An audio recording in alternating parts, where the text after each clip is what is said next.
I'm very grateful to both noble ladies and Baroness Neville-Rolfe and Baroness Kramer for their comments and questions, and I think for their cautious welcome for what we have announced.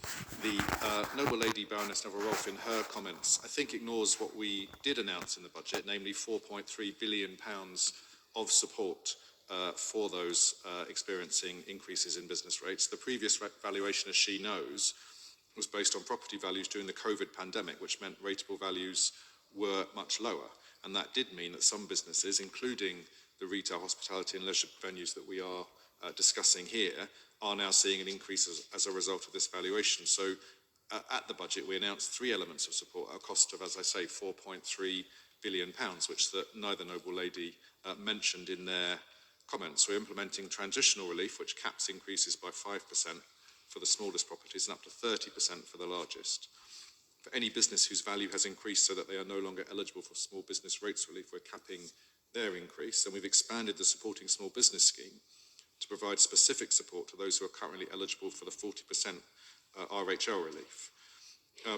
The noble lady Baroness Kramer said that the wider system needs reform, and of course we absolutely agree with that. We've begun that. We're reforming the business rate system by introducing permanently lower tax rates for over 750,000 retail, hospitality and leisure properties. The noble lady Baroness Neville-Rolfe said that what we were doing was temporary, but those new lower rates are permanent, unlike what the previous government did, and that is funded by higher rates on the most valuable properties, including those for online giants.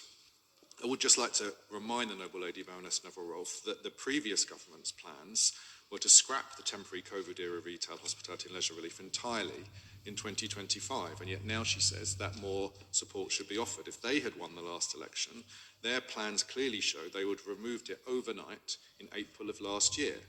They now claim they'd extend it, so why did they not say so, and why did they not include that in their forecasts or their projections? As I say, I'm grateful to the noble lady Baroness Kramer for what she has said was a cautious welcome for what had been announced. Of course, we've been listening to the industry. We have now announced that from April, every pub in England will get 15% off its new business rates bill on top of the support announced at the budget. Their bills will then be frozen in real terms for a further 2 years. Baroness Kramer noted that the support is worth £1,650 for the average pub next year, but that does mean that 3/4 of pubs will see their bills either fall or stay flat next year.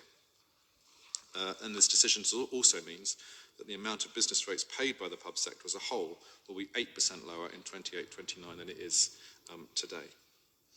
Baroness Kramer, I think noble lady Baroness Kramer said that the rateable value businesses, pubs with rateable values over 100,000 would not benefit, but this does apply to all pubs, and I think we should be clear about that. She also said, and I'm grateful to what she said about it applying to music venues too, many music live venues are valued as pubs, and many pubs are grassroots live music venues, so it would not be right to seek to draw the line so tightly as so to include some and not others.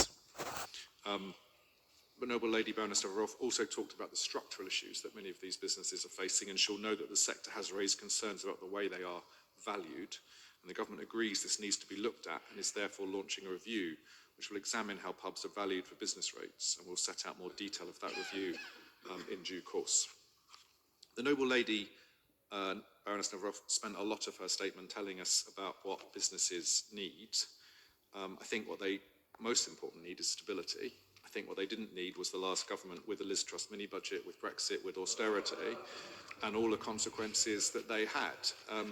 Well, she comments on what we're doing for business. She'll know that under the last government, business investment was the lowest in the entire G7, and that since the election, business investment has increased faster in this country than it has increased in any other G7 country. So I'm more than happy to compare her record with ours. She'll know that we are pressing ahead with wider regulatory reforms to help businesses. She'll know that we are doing licensing reform, and she knows that we are looking at loosening planning rules to benefit pubs more generally. She'll also know that we are doubling the Hospitality Support Fund with £10 million of funding over 3 years. The noble lady Baroness Kramer talked about the importance of the sector to growth, and the noble lady Baroness Neville-Rolfe talked about the challenges faced by the wider sector. Of course, I understand the challenges that many other retail, hospitality and leisure companies are facing. We've already taken significant steps to support businesses, including, as I said, the £4.3 billion of business rate support. But over the last decade, as we all know, consumers have changed their habits, increasingly working from home and shopping online. Combined with the pandemic and the increase in energy costs since Russia's invasion of Ukraine, these trends have continued to make it harder for high street businesses. So later this year, the government will bring forward a high street strategy. We'll work with businesses and representative bodies looking at what more the government can do to support our high streets.